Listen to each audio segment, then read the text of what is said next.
ടീച്ചേഴ്സും എല്ലാ പേരൻസും ഞങ്ങളടക്കം നിങ്ങളോട് എപ്പോഴും പറയുന്ന കാര്യമാണ് നമ്മൾ പരീക്ഷയിൽ A+ വാങ്ങാം, ഫുൾ A+, 95%. അങ്ങനെ കുറേ കാര്യം നമ്മൾ എപ്പോഴും നിങ്ങളുടെ തലയിൽ ഇങ്ങനെ കയറ്റാറുണ്ട്. പക്ഷേ എപ്പോഴെങ്കിലും നിങ്ങൾ ആവശ്യമുണ്ടോ? ഇതിന്റെ ആവശ്യമുണ്ടോ? ഇനിയിപ്പോൾ കാര്യം ഉണ്ടെങ്കിൽ തന്നെ ആ മാർക്സ് ആണോ നമ്മൾ ഡിഫൈൻ ചെയ്യാൻ പോകുന്നത്? അപ്പോൾ ഈ ഒരു ചോദ്യത്തിന്റെ ഉത്തരമാണ് ഞാൻ ഈ വീഡിയോ വളരെ സിമ്പിളായി തരാൻ പോകുന്നത്. അതിൽ ഫസ്റ്റ് നമുക്ക് നോക്കേണ്ടത്, ഈ A+ കൊണ്ട് നമുക്ക് എന്ത് ചെയ്യാൻ പറ്റും? പേരൻസിനെ ഹാപ്പി ആക്കാൻ പറ്റും. തീർച്ചയായും നിങ്ങളുടെ പരീക്ഷയ്ക്ക് ഫുൾ A+ കിട്ടി നിങ്ങളുടെ പേരൻസിനെ ഹാപ്പി ആവും, അതിലുപരി അത് സമാധാനം. ഓക്കെ, ടീച്ചേഴ്സിനെ ഹാപ്പി ആക്കണോ?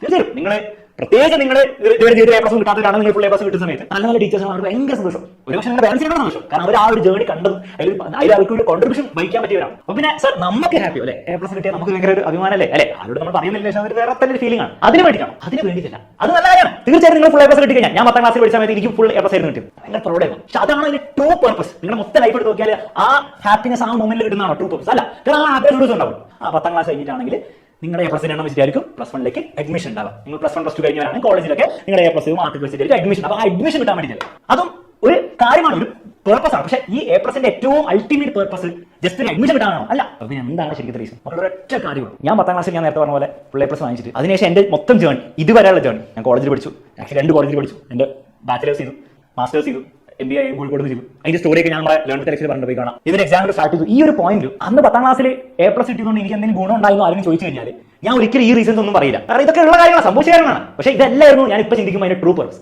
അതിന്റെ ട്രൂ പർപ്പസ് അന്ന് ഞാൻ 10ാം ക്ലാസ്സിൽ ഫുൾ A+ കിട്ടിയ സമയത്ത് എനിക്ക് കിട്ടിയ ആ മെന്റാലിറ്റിയാണ്. അപ്പൊ അവിടെ ഒബ്വിയസ്ലി എല്ലാവർക്കും ടെൻഷൻ വരും, നമുക്ക് 90% കിട്ടുമോ, 80% കിട്ടുമോ, പാസ് ആകുമോ, മക്കളെ നമ്മുടെ ടെൻഷൻ വരും. പക്ഷെ ഒരു കാര്യം നമുക്ക് ഭയങ്കര കോൺഫിഡൻസ് തരും, അതായത് ഇതുപോലത്തെ സിറ്റുവേഷൻ നമ്മൾ കണ്ടിട്ടുണ്ട് 10ാം ക്ലാസ്സിൽ.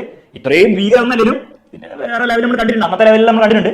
അതിൽ നമ്മൾ ഈ പറഞ്ഞ പഠിക്കുകയും ചെയ്തിട്ടുണ്ട്, അതുവഴി നമുക്ക് ആ ഫുൾ A+ കിട്ടുകയും ചെയ്തിട്ടുണ്ട്. പണിയെടുത്താൽ എന്നെ കൊണ്ട് ഈ A+ കാര്യങ്ങളും നേടിയെടുക്കാൻ പറ്റും എന്നുള്ള കോൺഫിഡൻസ് ആണ്, ആ മെന്റാലിറ്റിയാണ് മാറ്റർ ചെയ്യുന്നത്.